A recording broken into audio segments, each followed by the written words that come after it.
Peran istri Rafael Alun akhirnya terbongkar di dakwaan.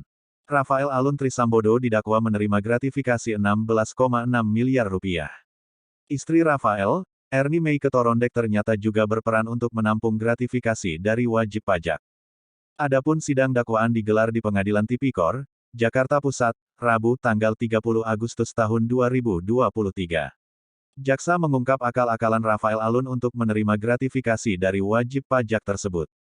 Melakukan atau turut serta melakukan beberapa perbuatan yang ada hubungannya sedemikian rupa sehingga harus dipandang sebagai perbuatan berlanjut, menerima gratifikasi, yaitu menerima uang seluruhnya berjumlah Rp16.444.806.137, 16,6 miliar rupiah, ujar jaksa. Rafael Alun merupakan ex-ASN pada Kementerian Keuangan dengan jabatan terakhir Kepala Bagian Umum Kanwil Ditjen Pajak Jakarta Selatan. Jaksa mengatakan Rafael Alun menerima gratifikasi lewat perusahaan yang didirikannya. Lantas, apa saja peran Ernie dalam kasus ini? Ernie jadi komisaris. Menurut jaksa, Rafael Alun mendirikan perusahaan dengan Ernie ditempatkan sebagai komisaris sekaligus pemegang sahamnya. Perusahaan itu antara lain PT Arta Mega Ekadana, PT Arme, PT Cubes Consulting, dan PT Bukit Hijau Asri. Jaksa mengatakan PT Arme didirikan oleh Rafael bersama istrinya pada 2002. Perusahaan itu memberikan layanan sebagai konsultan pajak. Berikutnya, Rafael Alun dan istrinya mendirikan PT Cubes Consulting pada 2008 dan PT Bukit Hijau Asri pada 2012. Menurut jaksa, perusahaan-perusahaan itulah yang kemudian digunakan Rafael Alun untuk menerima gratifikasi sejak 2002 hingga 2013. Duit gratifikasi, kata jaksa, diterima Rafael Alun lewat PT Arme dan PT Cubes Consulting serta dari PT Cahaya Kalbar dan PT Krishna Bali International Cargo.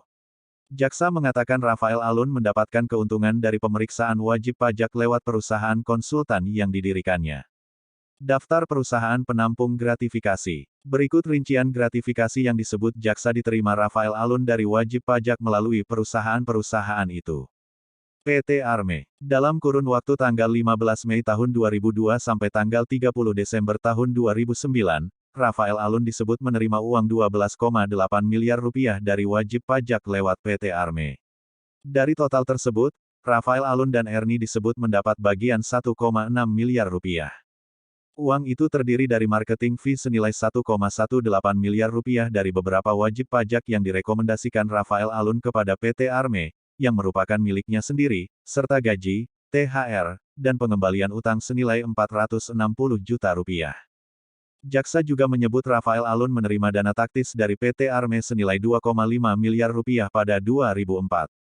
PT Cubes Consulting. Jaksa mengatakan Rafael Alun menerima uang dari wajib pajak melalui PT Cubes Consulting, yang merupakan miliknya. Uang itu disebut sebagai pendapatan atas jasa operasional perusahaan 4,4 miliar rupiah dalam kurun 2010 sampai 2011. Uang itu tak dilaporkan dalam LHKPN. PT Cahaya Kalbar. Jaksa mengatakan Rafael Alun menerima uang dari wajib pajak PT Cahaya Kalbar pada tahun 2010. Uang tersebut berjumlah 6 miliar rupiah dan disamarkan dalam pembelian tanah dan bangunan di Jakarta Barat. Jaksa mengatakan PT Cahaya Kalbar merupakan salah satu perusahaan dari Wilmar Group yang menjadi wajib pajak pada kantor pusat Ditjen Pajak Jakarta. PT Krishna Bali International Cargo. Rafael Alun disebut menerima uang 2 miliar rupiah dari wajib pajak PT Krishna Bali International Cargo pada 2013. Terdakwa bersama-sama dengan Ernie Meike Torondek, baik langsung maupun tidak langsung, melalui PT Arme, PT Cubes Consulting, PT Cahaya Kalbar dan PT Krishna Bali International Cargo telah menerima uang seluruhnya berjumlah Rp27.869.634, 27,8 miliar rupiah, yang khusus diterima oleh terdakwa bersama-sama dengan Ernie Meike Torondek adalah 16,6 miliar rupiah, ucap jaksa. Jaksa mengatakan penerimaan uang dari wajib pajak itu tak dilaporkan Rafael Alun kepada KPK dalam waktu 30 hari seperti yang diatur undang-undang. Jaksa mengatakan uang yang diterima itu harus dianggap berhubungan dengan jabatan dan berlawan dengan kewajiban Rafael Alun sebagai PNS pada Ditjen Pajak.